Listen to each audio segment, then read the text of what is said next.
views expressed on this podcast are our own and do not constitute endorsement by the Department of War, Department of the Navy, or the U.S. government.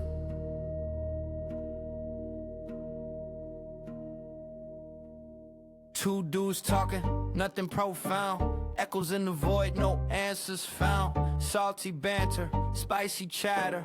Words don't matter, it's all laughter. Two guys, no plan, just play. Saying a whole lot of nothing today. What's up, man? Hey man, what's up? Welcome back, dude. You know, we've made a couple episodes without you. You've been traveling for the new year. Happy New Year, by the way, man. Yeah, and I got like terribly sick right after the holidays. I was You feeling out, better? dude, for like a solid week. I'm still kind of dealing with that congestion, the aftermath of being sick. I mean, I think you sound as lovely as ever, to be honest with you. Thanks, man. Appreciate that. But I hey, didn't feel like it at the time. yeah. But hey, real quick, just a quick announcement, guys. I want to introduce our co-host. This is Macho. You all know me. I'm Wit. He is the brains behind Salty Banter, and he's finally happy to join us after a long couple weeks of travel. Couple things for our listeners and our followers. Right now, primarily when we started, we were only on Spotify. However, we have grown and we are now on Amazon Music, Castbox, iHeartRadio, and soon to be on Apple Podcasts and Overcast. So it's going to be exciting. So if you guys don't have Spotify and you have somebody that wants to listen to our content and get a feel for kind of what we've got going on, we will be on those platforms for you guys to listen to. So that's huge news. So it really broadens our audience base, and I think that it's going to be good for everybody. Yeah, man, I'm super excited about that. I didn't expect having as many followers as I'm surprised we even had more than 5. This is crazy, It's pretty wild, man, but I'm excited to see, and I think that with us broadening our horizons to other streaming platforms, the sky's the limit, man. But I think today, we also have a really cool interview lined up. We're interviewing somebody by the name of Tom Gordon, and Tom Gordon is a very unique individual. And some might say, we've all seen those Dos Equis commercials, the most interesting man in the world, right? However, I would beg to argue that Tom Gordon gives that guy a run for his money, and is probably one of the most interesting people that you'll ever meet. So a little backstory with us is we know Tom from the Navy. We all served together for a long time, did multiple deployments overseas. He is a guy who grew up in the New England area, from Massachusetts. He lives in Rhode Island right now.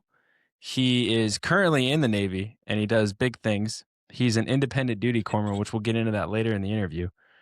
But he is a very good leader who leads dynamic teams. He has a lot of different hobbies we're going to get into, and he's just a really cool overall person. And he's very smart. Very, very smart. So Yeah, the guy grows on you. He's just so friendly. Always has a smile on his face, and he's positive about pretty much everything. Now, before we bring him on, I'd like to point out something. This is a good segue to bring up why we're here. Our future with this Salty Banter podcast is about bringing that everyday person, our neighbors and community members, the people that make this world turn. Give them a voice, give them the platform to talk about their life, their experiences, things like that. And what a better way to kick it off with somebody that we spent sums of time with, right? yeah, I think it's really cool to be able to do that. So how was your weekend so far? What have you been up to? Anything exciting? This morning got up super duper early to go fishing a little bit. I'm not much of a fisherman, but spent some time out there. Went to a lake close by and hung out for about 4 or 5 hours. It was good. It was freezing this morning, dude. Did you know that San Diego can get down to like 35 degrees? Yeah, I mean, it doesn't surprise me. Well, you want to hear something crazy? So this morning, just chilling, kind of waking up, sleeping in, doing my thing, and we end up with a tornado warning. Dead of winter? That's really strange. Yeah, very odd. Right. But it was like a little spin up, man. I mean, it's not like what you would see in Oklahoma. Yeah. So did you catch anything while you were at this lake? No, we did not. Really? My Even your son son didn't? no, my son had a bite, but he didn't get lucky enough. There was, like, a bunch of people just catching trout and bass. They weren't huge or anything, but some people were getting lucky. Yeah, that's the thing, man. I always find that when I fish, I feel like I throw a bait in the water and I'm chilling and I'm doing great. And all of a sudden, some little kid walks up, casts out right next to me, and catches a damn fish. And it's like, hey, you little bastard, that fish is mine. Give it here, you know. But you can't steal a fish from a kid, dude, because it's bad. That would be like what happened with the Phillies game. That Karen that took the ball from the little kid. You know, you can't do that. You'll get canceled and everything. It's really bad. Yeah, the only time I've ever caught a fish was on a deep sea boat tour. That's it. So, like, I caught some rockfish and, Dude, some rockfish is tuna. delicious, man. It is. It's Like an ugly surprisingly fish. really good. Yeah. Like, It's a super ugly fish, but I mean, it's look at us, bro. Come on. I mean, I went deep sea fishing one time, man, and it was on Lake Michigan with my old man.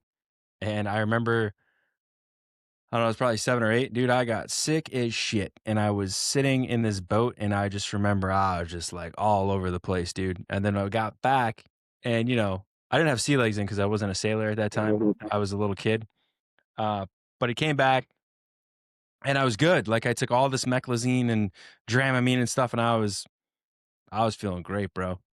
So all of a sudden, you get back on shore, we moor up and everything. We get off this little boat, and I was fine. And then I turned around to look at the boat, and I could see the water, and like my vestibular stuff in my head just wasn't synced up, and I just got super sick on the ground, man. Like I was back out on the water. It was wild. Yeah, they say that when you're seasick, you're supposed to jump in the water. It eliminates it, like, right away. I wonder if that's true. I've never gotten seasick to the point where I felt like I was gonna vomit, but I Where'd you hear believe it.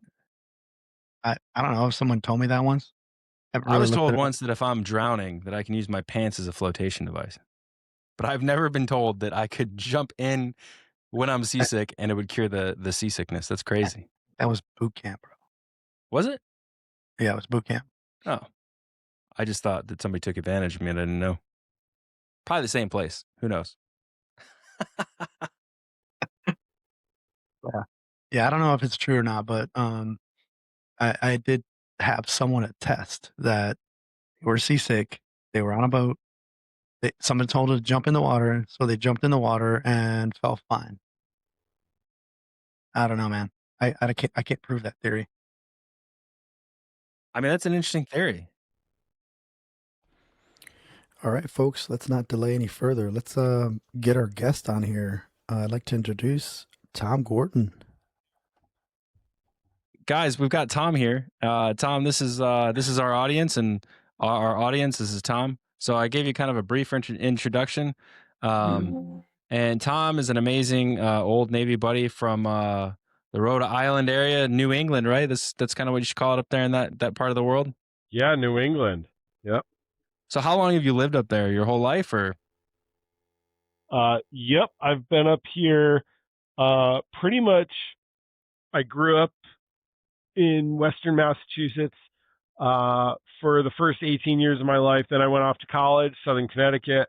Southern Connecticut, let's see, joined the Navy out of college, saw the world, and then 17 years later, I'm back up in New England in Rhode Island. Did 4.5 years at the War College in their medical office, and then I'm over at Mesron 8, Maritime Security Squadron 8. So can you tell everybody kind of like how our history kind of coincides and exactly what you do in the Navy right now, and kind of break it down for people that aren't military, because we have some listeners that aren't from a military background that may not understand how epic of what you're doing and saving lives actually is, and what you've done for America and what you've done to keep us safe here at home since we've been out. Yeah, thanks, Whit. So I'll start it off with how we came to be, right? So my first duty station, I was with an F-18 squadron as their medic, essentially. Their hospital corpsman, aviation med tech, going out and doing great things with our F-18s, VFA 25, Fist of the Fleet, raw guys. And we were all stationed on the Carl Vinson together. We did 2 deployments. And what was special about the Carl Vinson and those 2 deployments is, so first off, wasn't involved in this part of it, but the Carl Vinson came around South America. I tried to get on that underway. Admin O said, no, we need you here. You need to do medical readiness for the squadron. So I wasn't able to go on that underway around South America. But I heard it was cool. Heard you guys did a lot of good stuff on that underway. Ship got over to San Diego. We started doing workups and we deployed, right? So went out there as an HM2 second class petty officer, doing good things, hit the ground running with the squadron. I had 1 deployment under my belt. I had gotten off of, let's see, maybe 12 months earlier, we were on the Ronald Reagan, VFA 25 was on the Ronald Reagan embarked, doing surge deployments during OEF, OAF. And, so a surge deployment, we were sending planes off at like 08 in the morning, fully loaded. Those strike fighter aircraft were coming back without any ordnance on them. So if you can imagine, that ordnance is landing in country. Our ground crew, our deck crews on the flight deck are resupplying that ordnance, sending our aircraft back out to fight the enemy, right? So had that Ronald Reagan deployment under my belt, feeling pretty salty, pretty confident. And I go and I meet Macho and I meet Wit, and it was like love at first sight. Like, I think we pretty much all clicked. And those 2 following Carl Vinson deployments were awesome. Our carrier strike group. So for those non-military folks out there, you have the aircraft carrier, which is like a bus, right? So the aircraft carrier houses the aircraft, houses the squadrons, and houses the strike group staff, so the admiral and all his staff when we're out on deployment. But that's just the boat, right? So you've got 2,500 people who come on and act like they live there for 6 months, right? Macho's laughing. He knows what I'm talking about. And then we all leave, right? So I'm one of these guys who gets to come on the ship, do cool things, launch aircraft, save lives, and then I leave when deployment's over, and leave when workups are over. And Macho and Wit are part of what's called Ship's Company, right? So Ship's Company is another 2,500 people who get to stay on board the ship and make sure that ship runs. So Macho and Wit are working in the medical department, in the aviation medicine space that is shared by Rad Health when we have some radiation, drills down in the reactor room, because aircraft carriers are nuclear, right? And those 2 cruises were awesome because we had a really good air wing of people who just clicked, man. Like, we got it done. We had the best medical readiness through deployment. We had a whole bunch of people who coalesced and got down as a team. We were working hard. We were getting the mission done. And from the perspective of the strike group admiral, we all got coins for it, because on our second deployment, we persisted in being the best in the fleet, and we all got coins for it. So we had this awesome team dynamic. And I think it's because we all kind of embraced the red. We embraced the suck. We knew that we were out there to do some stuff. And all of us, this wasn't our first go around, right? Macho and Wit and the team had, where were you guys? Were you in Haiti before you went around the horn? Yeah, that's when we got called out to respond to that earthquake that happened. It literally happened. I remember this. We pulled out. We're on our way. Our first port visit was supposed to be Brazil, and the night that we pulled out, we got the call from the captain saying, "Hey, there was a terrible earthquake that happened in Haiti, and we're gonna go there."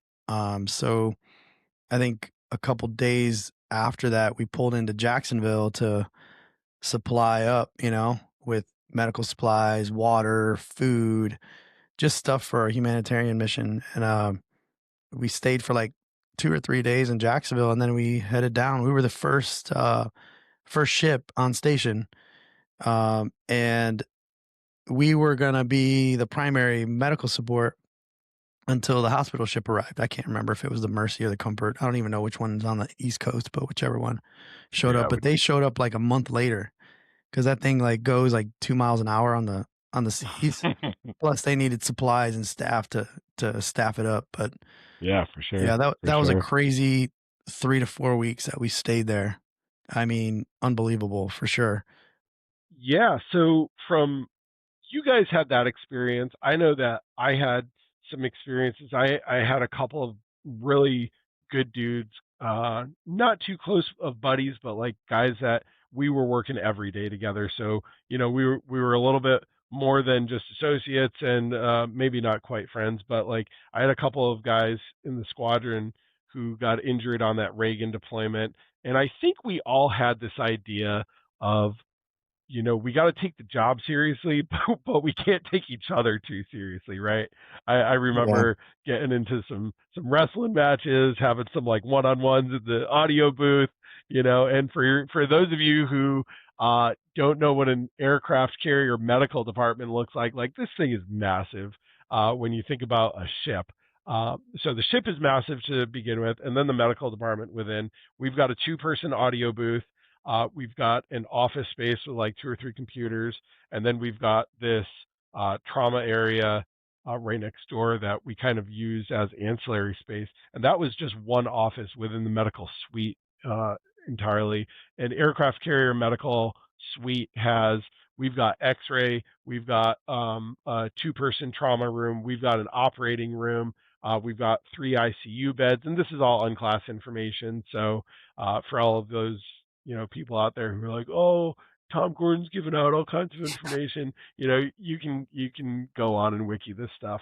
So we've got a lot of capability on that boat, but you've also got a lot of people stuck in this space that gets confined after a while. So I think the bottom line up front was we were a lot of people who were a little more senior. We all had seen some stuff. We had some FMF dudes in the air wing, and we took the job seriously, but we didn't take each other too seriously, and that made it tolerable. Yeah, I'll echo that sentiment, man. We did have a great crew. Like I to this day, I did 20 years.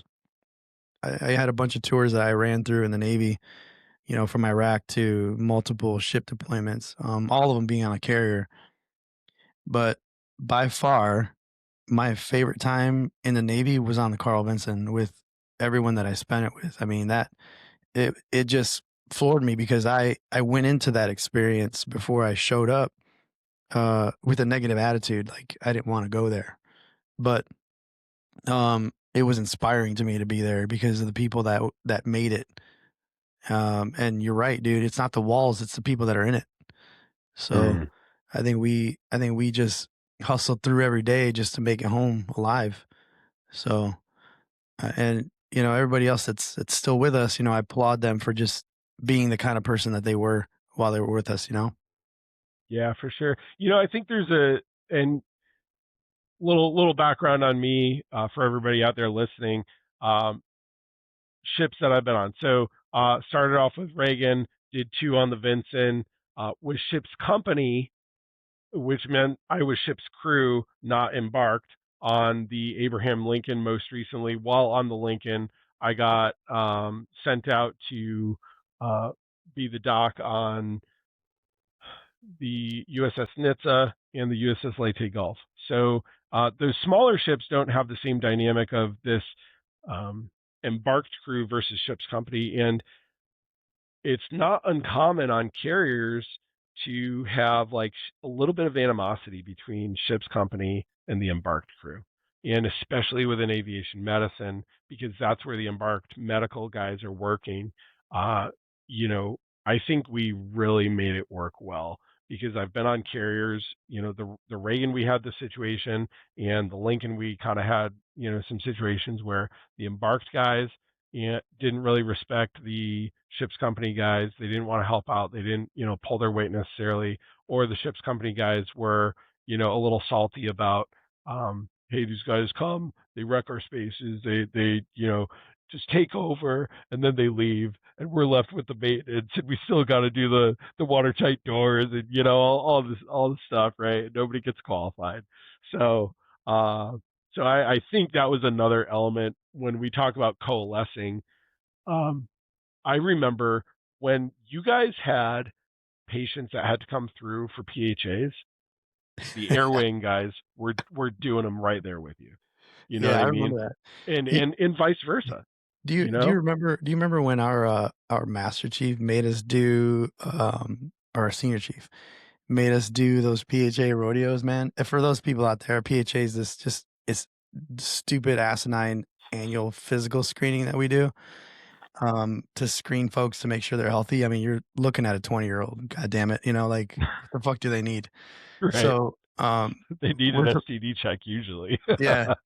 So he made us do these PHA rodeos where it was like all hands on deck to knock out like 300 per month on one night. Yeah. It was ridiculous, but we had fun doing it. We Yep. made it our own, but I don't know, sometimes it was rough. Some of that animosity between Airwing and the people that were on the ship, like ship's company staff, it was there, but I Hmm. never saw it in the medical department. I mean, I saw it around the ship. You hear Yeah, it for from the people sure. that work on the deck, whatever, but For sure. it still happens. Hey, Yep. let's shift gears a little bit, Tom. Yeah. I heard that you're actually, I mean, I know you're a sailor, like a US sailor, but I heard that you're actually a sailor. Like you like to sail on dinghies or boats or whatever it is that you boat on. What actually are you qualified to do that stuff? Like, did you work to do that? Yeah, dude.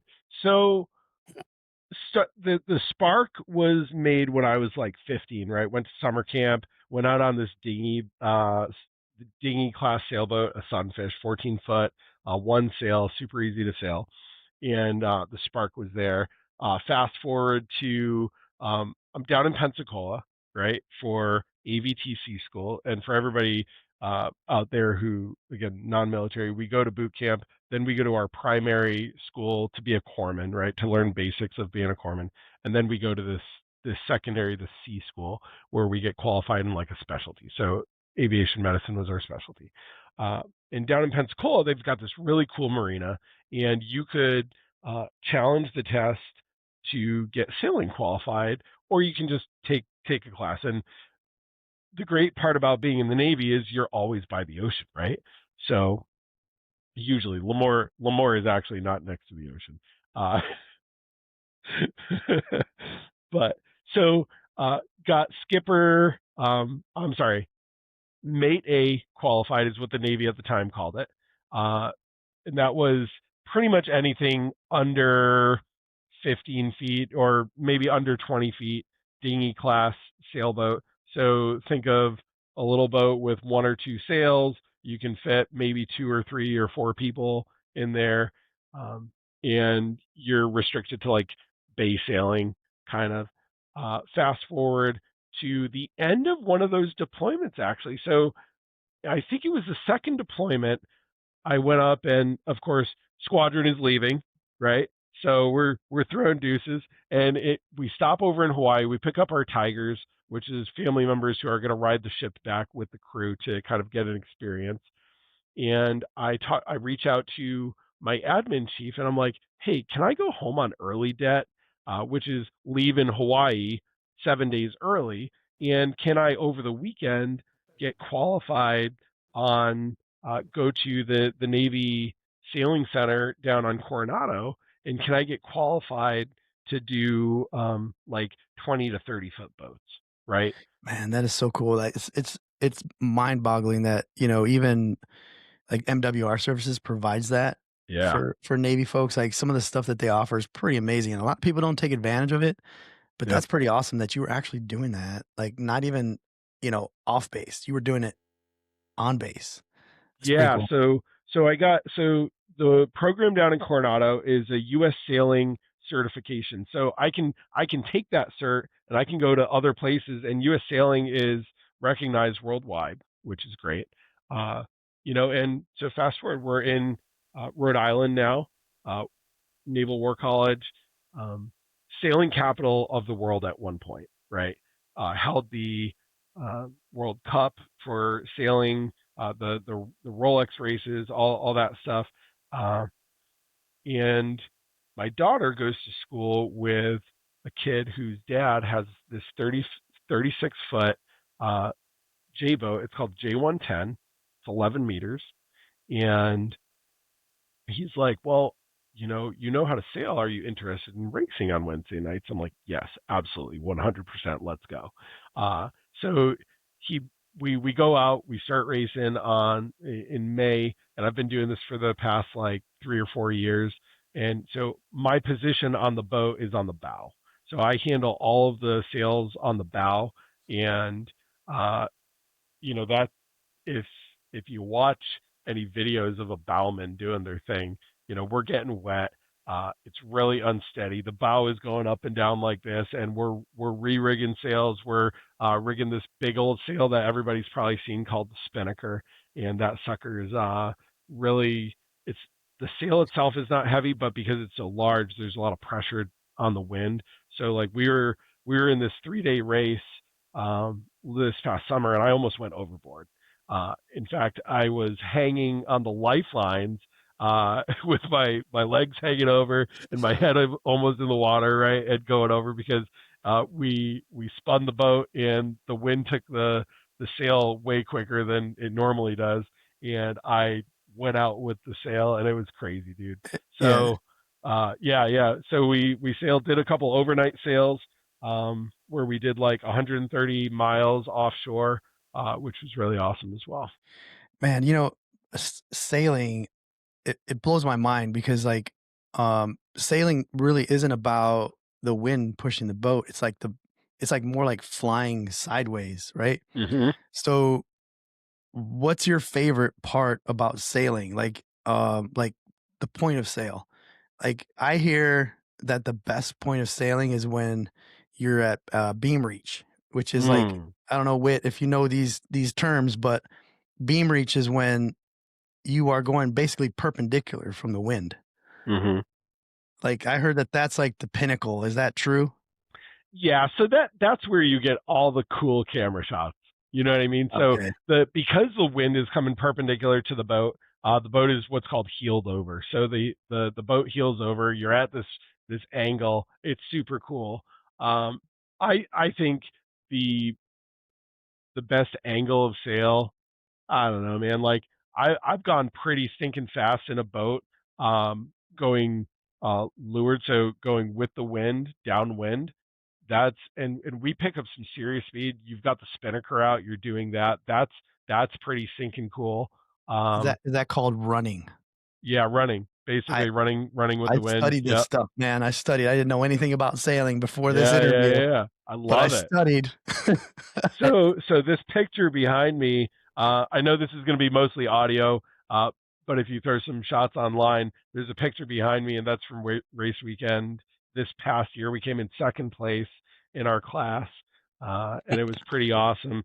But we're doing these windward leewards and running, and when we're running with these other boats, we are like neck and neck, and these guys are yelling at us because we're trying to cut in their lanes and they're trying to cut in our lanes, and it gets pretty intense. But any sailor that races will tell you this is the most fun that you can have going 5 miles an hour, because that's on average up in the bay we're going anywhere from 4 knots to maybe maxing out at 10 if we're getting good gusty wind, but typically we're going like 6 to 7 knots, which amounts to like 5-ish miles an hour. So when you say, sorry about that, by the way, I had some technical issues on my end. But when you say, yeah, what's up, Whit?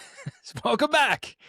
Welcome to the show. The computer just had to go haywire when we're in the middle of like an epic conversation, right? Go figure. Salty Banter didn't want me here tonight. But so when you're saying you have to go into each other's lane, like what's the max distance and what's a safe distance to keep away from, or what becomes like a danger zone, or there is no limit because you're on the open seas, international waters. Listen, there are limits, but I've seen we've had our bowsprit pass along the transom of another boat, and vice versa. We get within spitting distance of other boats, and other boats get within spitting distance of us, because you're trying to, there's tactics there. You're trying to cut off lanes of air in some ways. You're trying to capitalize on currents. And at some point close to the mark, the mark is this buoy that you've got to go around and go the other way after turning around. Everyone's getting concentrated coming up to the mark, right? So if you've got a couple of boats that are really close together, all these guys are getting concentrated and they all want to round the mark on their terms, but at some point somebody's got to give. There are rules that guide who should give way, and so that eventually guides that. But there's a lot of races where people go to protest how the race was called at the end of the race because somebody cut somebody else off, or someone should have given way when they didn't, and there's sounds a like lot of 805 traffic down south here in right, South Bay, man. People just trying to get in your lane. Yeah. And then the picture behind you, is that a picture of your boat? No, so that's actually an artistic rendition of an aerial view of a boat, and that was the prize for second place. That was one of the prizes for second place for our crew, and the owner was like, "Hey, you want a picture?" And I was like, "Yeah, sure." So yeah, that's an artist rendition of what looks like maybe a J109. I don't know. You know what I'd like to see Tom do one of these days? Whit, I don't know if you know this, but in Chicago, I think it's in the spring or summer. Oh, the Mackinac. These races get super intense, man. Dude, you got to be at one of those at some point in your life. That's got to be like a goal. Yeah, so if I could go down a little bit of a rabbit hole, sailing. Why do I do it, and what's the kind of motivation to do it? Right? It's cool. I fell in love with it back as a teenager, but let's shift gears a little bit to getting through a hard time of life. Right? Rewind to I'm like 20 something. I'm in college. And I went to college because I knew it was the right thing to do. I went to college because my parents were like, "Hey, you need to go to college. We want you and your sister to have a better life than we did." My mother is a Polish immigrant. She came off of a ship with like a couple of outfits. Parents worked in manufacturing plants as skilled or unskilled workers. My dad, same thing. Like he had a really cool job growing up. But they were like, "You're going to do better than us." So I'm in college. I'm not doing too great. And I'm like, at one point reached an all-time low. And I'm like, what am I doing with my life? And what am I on this earth for? What do I want to accomplish? And then at that point, it's a conversation of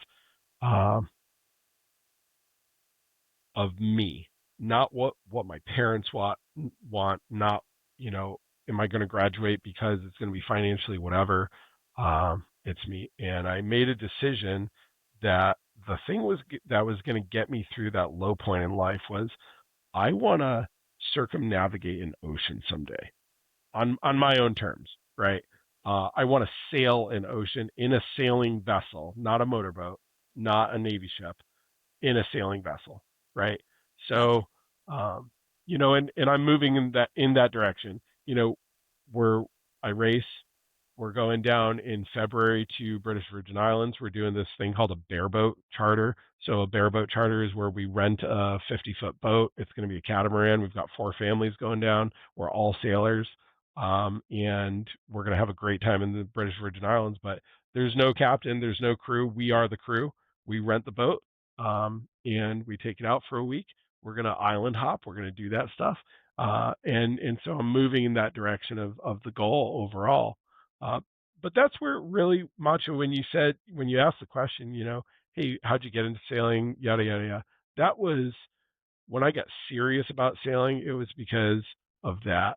I'll never forget taking the ferry over to Long Island and seeing this old guy, like salty hair, crazy, tanned as all get out, and he's in this like massive yacht, and I'm like, that's the life that I want right there. You know what I mean? Dude, that's inspiring to me, man. It makes me want to like get on a boat and sail. I have a one of my coworkers. He owns a sailboat out here on Coronado. He's got a skiff out there and he parks it. He's always doing stuff out there. He's part of the yacht club and he invites me out for like their cornhole tournaments, which are pretty awesome. A lot of people show up, lots Yep. of drinking, a good time. And his boat is probably a 35-foot boat. It's not big. But he loves it. He loves doing that stuff. So Um, so what you Go guys ahead. what you guys are saying is basically, Look at me, sure. Look at me, sure. I'm the captain now. I just want to make sure we're all on the same page, right? Like that's kind of what I I got feel from it. I feel like That would that's a be Tom. meme that's kind of been going around recently, actually. Dude, it's crazy, right? That's a good pivot point. But I mean, Yeah. we won't speak too much on it. But I mean, I just think that wasn't supposed to shift into this. But since you gave the bait, and you like fishing, we'll just take the bite. But I think all that stuff going up there is absolutely insane, man. But Yeah, you know, just like any sailor in the Navy, are there any like superstitions that you look out for on actual sailing, like in this, community? Yeah. What's the weirdest Oof. one? What's the weirdest superstition? Give me an example of what you're so an looking example for. would be if I'm out and I'm seasick. If I jump in the water, does that cure my seasickness? No. Are you sure? Because I've heard from Hey. several reliable sources that it does. I heard it, man. I heard it works. Yeah, I mean, maybe it does for some people. Listen, I work in the realm of peer-reviewed, evidence-based medicine. Okay, and It's I'm true. only kidding. But I mean, Um, are you referring, stuff, Macho, like the cock and pig on the top of your foot to prevent you from drowning Yeah, or things like that? Like, Davy Jones' locker and all that other stuff. Just superstition. Like, do you wear the same shirt on Wednesdays when you sail? That kind of stuff. yeah. So I've got some favorites. Favorite things that kind of maybe help me. I had a ball cap that I was pissed off. I was wearing this ball cap. It was my favorite. And I really believe that it was. I was doing good with this thing, and it went overboard, and I lost it. So yeah, there's some little things like that. Red sky at night is a sailor's delight. Red sky in the morning, sailors take warning. There's actually some backing to that based on like atmospheric changes that backs that superstitious phrase up. But that's something that I believe in. I think for sure.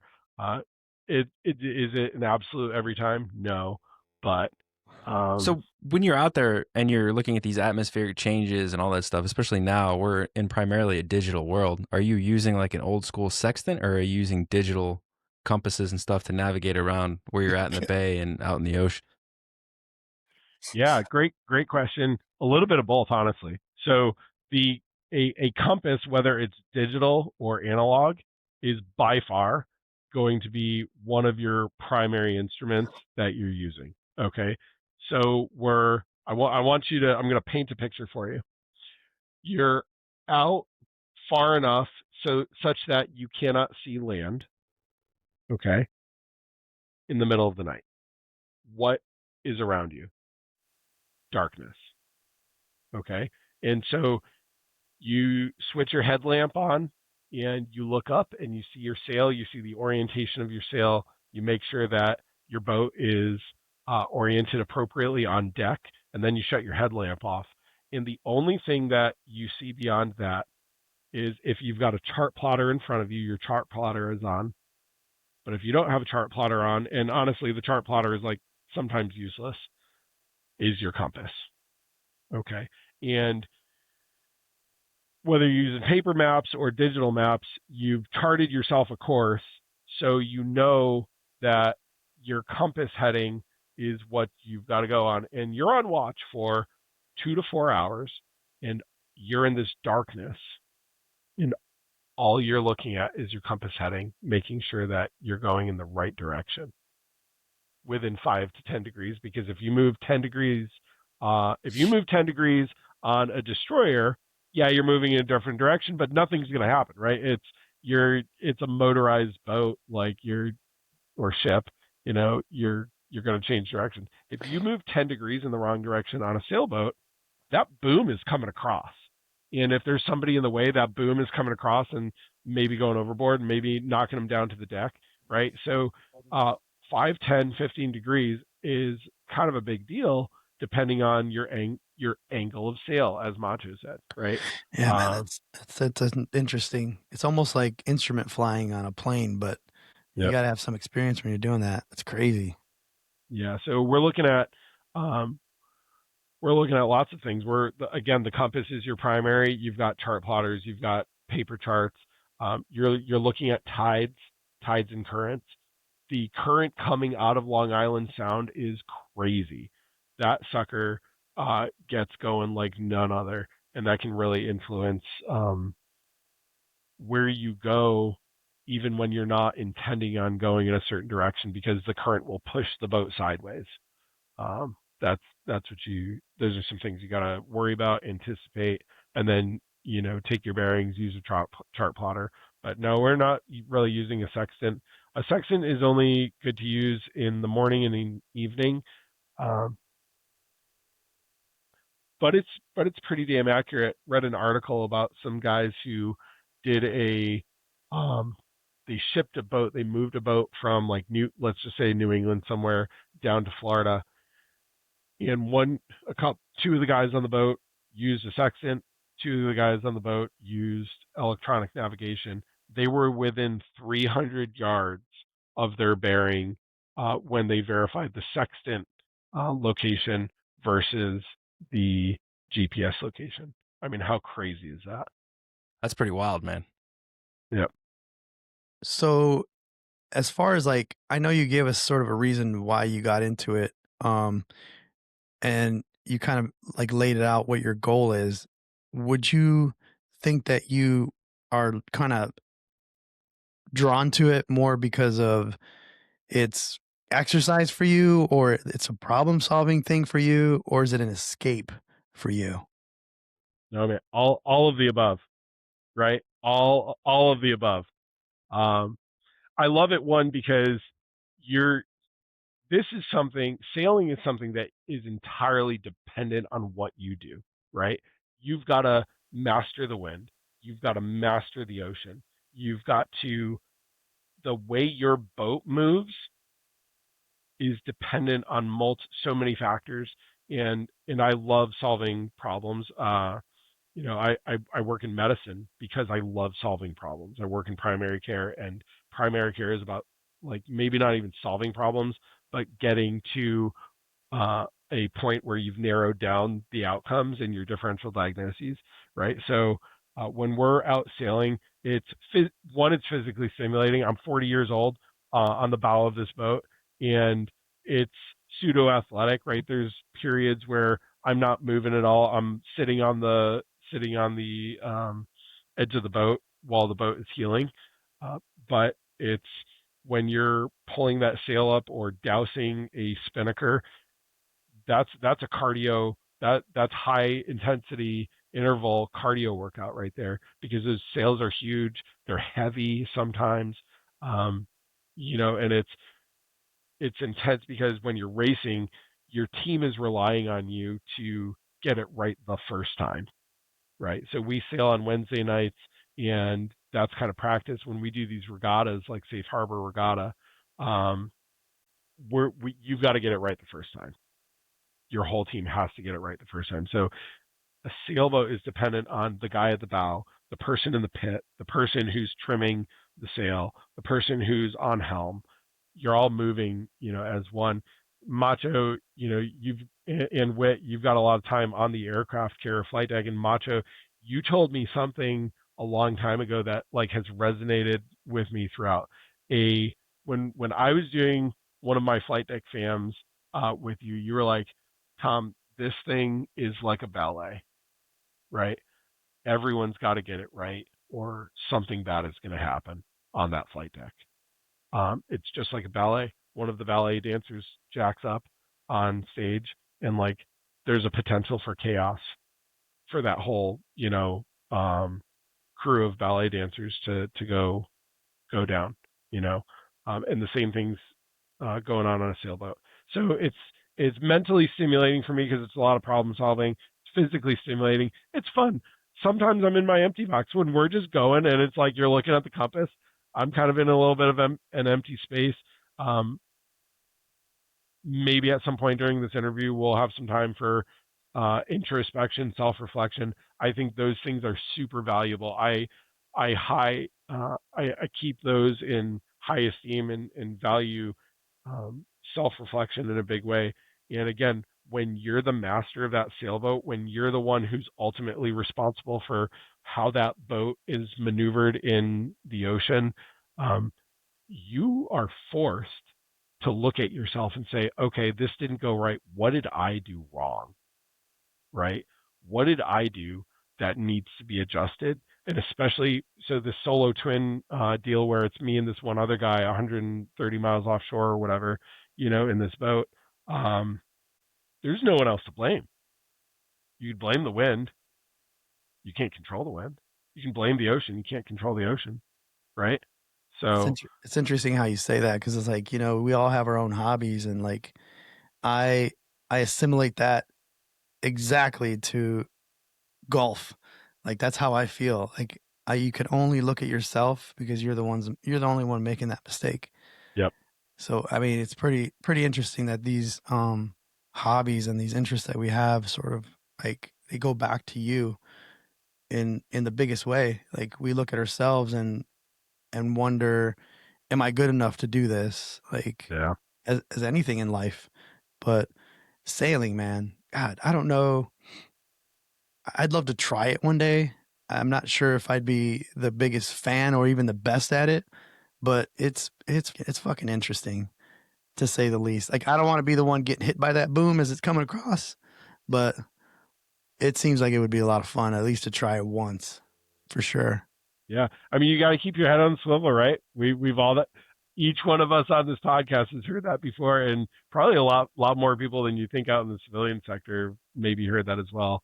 But yeah, it's cool. Hey, I'm still in the Navy. We do a lot of things across the fleet at the unit that I'm in, and if I find myself in Coronado, I'll owe you a boat ride. We'll go down to the Navy Sailing Center there. Yeah, man. I You know, bet and maybe we'll take one out. I'll bet my boy at work has some connections out here, man. Like Yeah. maybe we can tag him along because he knows some people too. All right, guys. Before continuing on with whatever it was we were pretending to talk about, let's take a break for a quick message. Quick pause for something that actually matters. If you're enjoying Salty Banter, we'd love for you to consider supporting two organizations we care deeply about. First is the Wounded Warrior Project. They support veterans who were injured or became ill during their service by focusing on long-term mental health care, physical rehabilitation, career readiness, and helping veterans transition back into civilian life. Their programs don't stop just at the injury.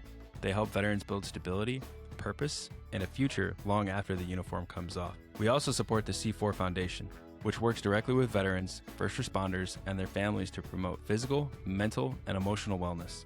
C4 focuses heavily on community-based support, recovery resources, peer connections, and ensuring that those who serve don't feel isolated or forgotten once the job is done. We've put direct donation links to both organizations on our podcast page. And just to be clear, 100% of the proceeds go directly to these two amazing organizations. If you're able to give, that's incredible. If not, just being here and listening means a lot. Either way, we appreciate you. Now let's get back to the banter, or whatever it was we were pretending to talk about. Hey, I didn't tell you it. I have a surprise for both of you. All right, let's unveil this right now and just do it. So I have a little game I want to play with both of you. Oh boy, You guys ready? I'll say like we always said it. I'm always ready. I don't know if I consented to this when you guys asked me to, do this. I mean, it's nothing too dangerous. We're gonna play a little game called Would You Rather. Oh yeah, okay. Oh boy. All right. So, first question I got stuck with me because I saw it on Instagram and I'm like, I got to tell this to these guys. So, you have to answer it. All right. It's one or the other. There's no ifs, ands, or buts. Would you rather have a live mariachi band wake you up every morning like an alarm, or be required to beatbox for 30 seconds before your coffee brews? Oh, dude, beatbox all day long. Absolutely, hands Why? down. Absolutely. Why? Yeah, why? Can I cuss on this podcast? Of course, I bro. think, yeah. Yeah, because fuck the mariachi band waking me up every morning. That's why. Some people might be, and truth be known, I probably beatbox in front of the coffee maker every morning anyways. it's funny.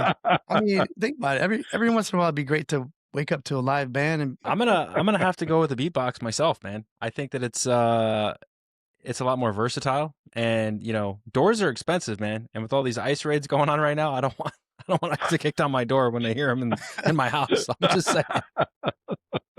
all right.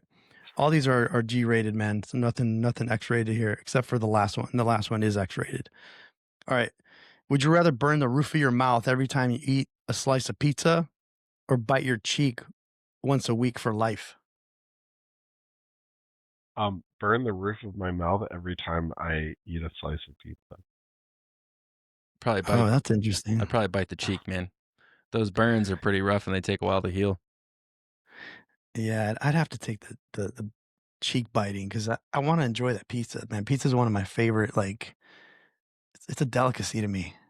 I was thinking about the frequency of pizza though. Like you're talking about once a week for life biting your like are we talking about painfully biting or just like ow, oh. Well, I mean, just like any cheek bite, you bite your cheek when you eat food on accident sometimes. Macho, you want to talk about how often you bite your cheek? Yeah, later how on? fat are your cheeks, dude? Because Well, I don't ever bite my Look at cheek. face, What's man. going on here, dude? Chubby cheeks here, dude. There's a lot of fat growing in there. Chipmunk. I'm gonna contact your cardiologist and up your Lasix a little bit. All right. Moving on. That one wasn't a favorite. Would you rather have a theme song that plays Itsy Bitsy Spider every time you enter a room, or a laugh track every time you speak? Now, this is all out loud, so everybody can hear it. Oh man. So if you have Itsy Bitsy Spider playing every time you walk into your room, right? That's what we're talking about? A room, not your room. Yeah, A a room. Then everyone's gonna be laughing anyway, so I'll just take the laughter up front. I think the laughter too, man. I'm a funny guy, like haha funny, so may as well just have it follow me around, Yeah, that's a good point. It's all about perspective, right? It wouldn't even be the slightest distracting whatsoever. Nah, man, perception's reality, man. If people are following me around laughing at me, it's either because I deserved it, I'm funny, or people love me. One of the three. So I mean, that's a great way to spin it positively. I love that. People love me, so they're laughing at me. well, let's not get carried away. I just told them that they have to do this 20-hour training, and everybody's just laughing. This is great. I love it. Hey, get your GMTs done, by the way, if you haven't done it already, all right? We're like 3 months into the FY. The grand finale. Would you rather have the camera on while you're on a Teams call during a departmental meeting and be shitting at the same time, or accidentally send a dick pic to your boss? Definitely shitting. I can have so much fun with that. Definitely, That's awesome. Definitely shitting, and I've done that before. Yeah. So Yeah, I would take the shitting too, man. I mean, here's the thing with the dick pic, dude. Some of us just have tiny dicks, so yeah, I mean, it would be too much effort for them to even look at it. They'd have to like pinch and zoom, and then it'd be weird, and then they might accidentally forward it to their boss, and then now everybody's looking at this micro penis syndrome going on, and it's just too much. It's too much to worry about. Let's pivot real quick, man. I've got some questions for you. I know I missed half of this podcast because of technical issues, but you have grown as an individual, a mentor, a friend, a colleague to a lot of people. What would you say your most affable trait is when it comes to leading dynamic teams with such diverse cultures in the military? And how would you, and I know you haven't experienced this side of life, you're working towards it, but how would you translate that into the civilian world?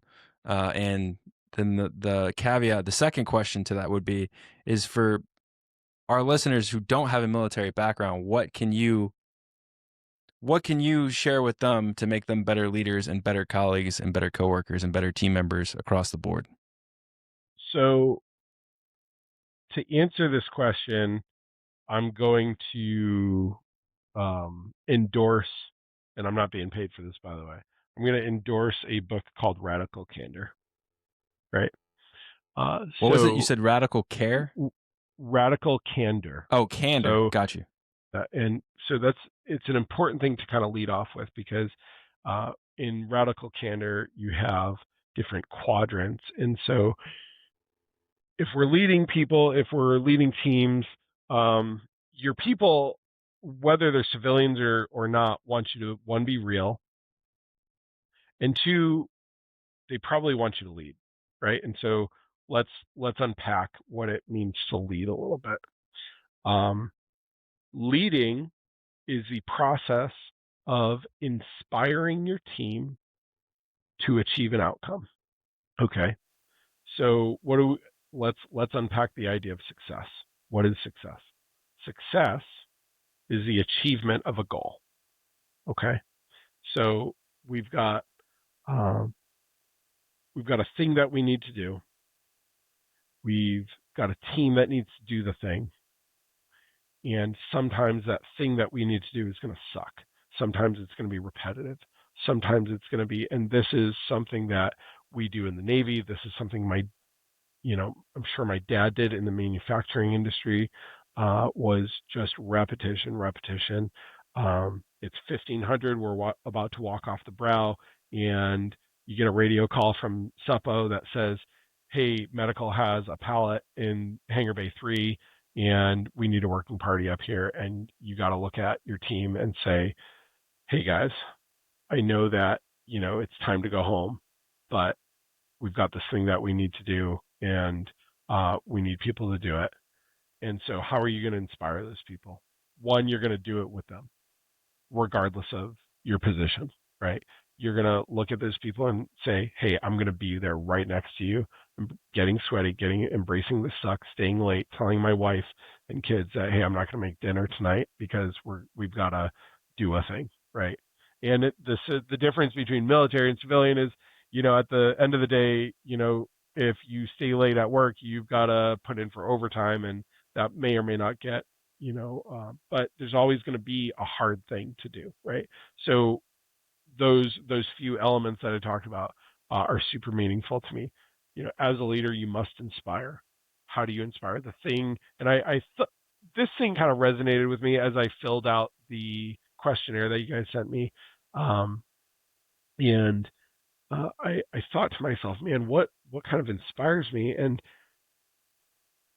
I've read a number of articles or books, about Vietnam, and what keeps me going, I think, to some degree, is one, fear of failing my people, and two, the fact that in the Vietnam era, a young lieutenant would go out, a ground pounder infantry lieutenant would go out, and many of them died.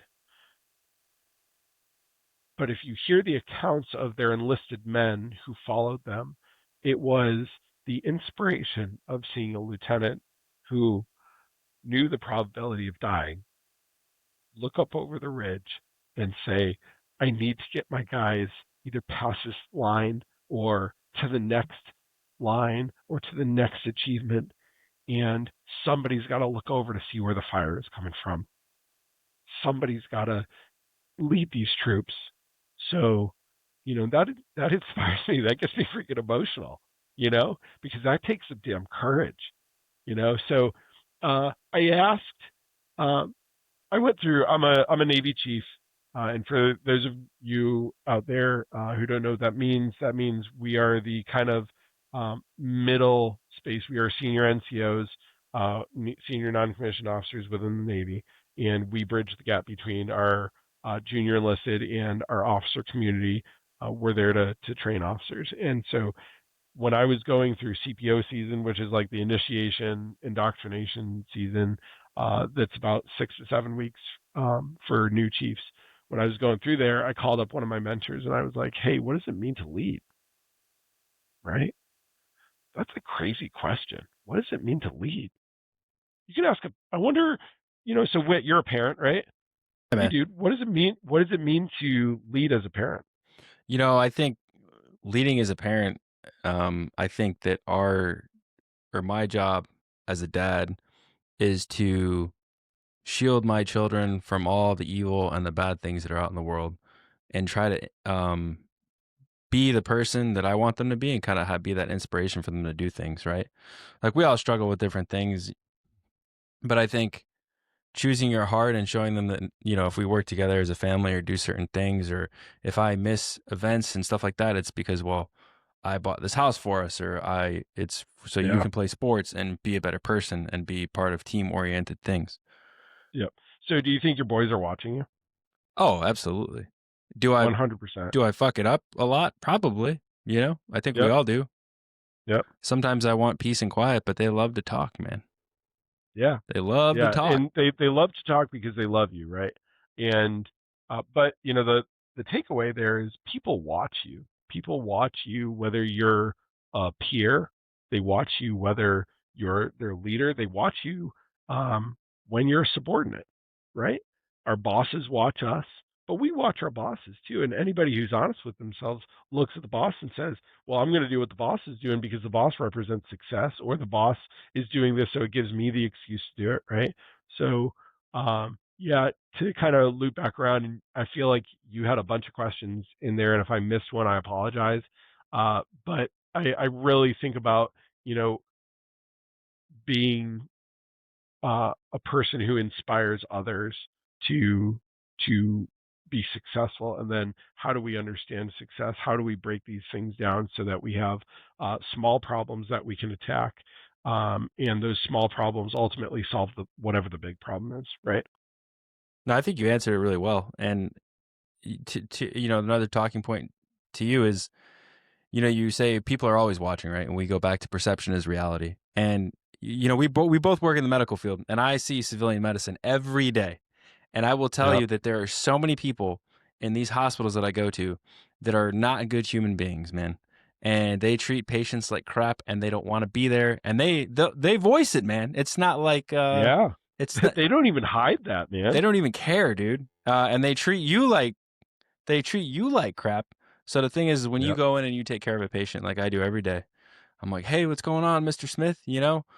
I'm here to check your engine, see what's going on and stuff like that. They're like, what's wrong with you, man? You've actually had like a human connection with me, and you're treating me like an individual. And that's Yep. very, very taboo out here, man. It's wild. And, Yeah. and people just don't care. And there's a couple examples, we talk about mental health and stuff. There was two things that happened recently. There was a sailor at Tinker Air Force Base in Oklahoma who went to, allegedly, of course, he went to the military treatment facility on Tinker and tried to get in to see mental health. And he was having a crisis, and he told them, I'm having a crisis. I need to talk to somebody. And they said, we can't get you in right now. We can't do it. Sorry, dude. You're going to have to go somewhere else or come in like 3 days from now. But he's in the middle of a crisis. Yeah. So he gets in a high-speed chase with Oklahoma State Patrol, ends up shooting himself on the side of the road because they couldn't get him the same day. And then there's a guy that's here locally that I didn't know, but he was having a PTSD crisis. And I guess he was a combat vet over in Afghanistan or Iraq, had Purple Heart, combat action ribbon, stuff like that. And he was drinking and had an episode and got in a golf cart and got in a high-speed chase with the cops, ran back to In a his golf cart? in a golf cart, got back to his house, barricaded himself in the house. The cops left. Apparently, we're going to go get warrants to go in. And he's got a criminal record from before, like, simple stuff like theft and property damage. So apparently he left the house after the cops left, and they saw him somewhere else with a gun, and he shot at the cops, and it was like suicide by cop, and just because he had a bad PTSD, like manic episode. It's just really sad, man. And I think, if we don't treat people nicely, I think, people are always watching, but we never know what somebody else is going through, man. And I see it every day, and I mean, you do too with your junior guys, and Macho sees it all the time with the people he works with. But Yeah, you said a couple things there, you just don't know. And brings me back to a mantra that my mother kind of ingrained into me is you don't know a person until you know a person, right? Um, and the other thing that you mentioned is your junior guys. It's not just our juniors. So I was at the War College where we have a population of about 600 people, uniformed service members, and 60 of those people, roughly plus or minus, 60 of those people are junior enlisted, like younger sailors. So that's what is that, a tenth of the crew, right? You have 90% of your crew is senior enlisted or senior officers. So I'm talking about like '03 and above, and mostly '05 and '06s.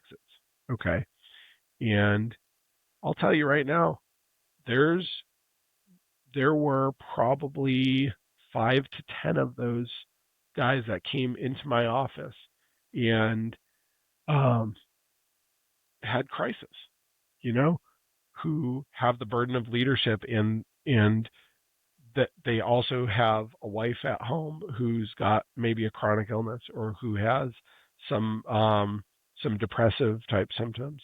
They've got uh, an EOD officer who saw his buddies blow up, right? Um, the the crises can go on and on and on, and we can all tell a sea story about this, right? But you don't know a person until you know a person. You got to give them grace. You got to be human to them. Absolutely, 100%. Man, do you remember? We're gonna wrap this up here shortly, but do you remember? What do you remember about Perth? Oh man, I'm scared where he's going with this right now. What? I feel like Whit remembers a lot Perth. more about Perth than I remember about Perth. I treated you like an asshole in Perth, dude, and I apologize. Oh man, dude. So I'm getting off night shift, and all I want to do is pass out for like 6 hours straight before we go out on the town. And Whit's like, "Hey, bro, come on, are you ready? Are you ready?" And so I can't get like an hour of sleep in because Whit's like, "Hey, bro, you ready?" And he's going down to the bar and like, I think you were pounding some beers at the bar with like some hot chick and her husband or something like that, and then we go out, and of course some of the other sailors from our department, yeah, we won't mention names on that, but yeah, we pretty much ransacked their dinner and then left them with the tab, only to go back out and find some fun times. Anyways, and I remember we dodged shore patrol too. Oh, did we? I think we were in like the basement of this bar, and shore patrol came through, and we like dipped out a different corner or something. I think that was one of the first ports that we had overnight liberty. Was it the first time? Would be the last time. No, exactly. Done it lots of times. Yeah. Very nice. That's awesome. Well, I mean, this was a great interview, man. Thanks, Tom, for coming out. I think people are going to enjoy this and enjoy your story and what you had to share with us. I know I had a good time. No, man, it was great for what I was here for. But I think people are really going to listen to this, and you have a unique perspective in life, and you have a really interesting background and an interesting hobby that most people don't have. And I think a lot of people are going to go buy these little electronic sailboats because they don't have water near them where they're at. So we've got some nice bathtubs in the house here that the boys are going to try to do that stuff with. But no, honestly, all jokes aside, man, we really appreciate your time and you coming out. And you're always one of those people that if we're having a crisis in our own life or whatever, we can always call you and you'll always answer. Yeah, and as we wind down and wrap this thing up, I do want to touch on that piece. One of the things that I've valued in life a lot is this relationship right here. I went to college with a bunch of people. I had a bunch of friends there, and some of us have kept in touch. Most of us have just kind of withered away. And when I reflect as a 40-year-old guy on the relationships that I have that have been persisting, you guys are some of those people where, man, we had some times, and not only did we have some time, and then we walked away, we kept in touch, and then we've developed some new time. So some new memories and things to look back on. So I really value that. I value what you guys are doing. I think this is a great idea. I look forward to listening to the Salty Banter podcast. I think it's awesome. And yeah. And if you didn't know about the Salty Banter podcast, man, we're on Amazon. We're about to be on iTunes. We're on iHeartRadio. So we're on all the platforms now. So you don't you don't seem like a Spotify guy. You seem more elegant than that. So you will be able to find us. Shut up, Whit. How many other interviews have you done? Like what podcast number are we on? This is episode 4, I think, and this is interview number 1. So Number 1, yeah. You took our interviewing virginity, and we're super excited about it. I love popping cherries. Yeah, pop that cherry. And we consented, Awesome. so you didn't take advantage of us, for the record. Very well. Yeah. In theory. Solid. Hey, man, thanks again for joining us. Yeah, dude. awesome. Thanks, guys. Good to see both of your smiley faces, and Macho, good to catch up a little bit, buddy. And hopefully we'll see you this summer for our trip. Yeah. Hopefully at some point. We got to talk through that because it sounds like I'm going to Dubai on deployment at some point in the near future. We'll come to Dubai with you, bro. We'll go. Hey, listen, let's talk about that off If we can't talk about OPSEC, but if my ass is good by then and I can sit, I will totally buy a ticket to go to Dubai. All right, sounds good. Damn. All right, guys. Thanks for having me. I'm going to sign off. Peace. Always, bro. Take care. Dude, what a great interview, guys. Thank you so much for listening to one of our best friends. He's just an amazing guy, and I don't think people who aren't in the military understand the bond that we all share, man. And it's crazy to see how many of us still stay in touch, which isn't a lot of us, and how many of us aren't here anymore from the stuff we've seen and how they kind of cope with it, man. And it's always wild to just kind of relive some of that stuff for a few minutes. Yeah, man. Good times, man. I told you, man, I really don't care. Like a year from now, if there's only 3 people listening to this shit, we're going to keep going, bro. Well, there's a lot more than 3, so. That's good. Yeah. All right. Well, thanks for taking the time, everyone. And we'll see you till next time, right? Till next time, guys. See ya.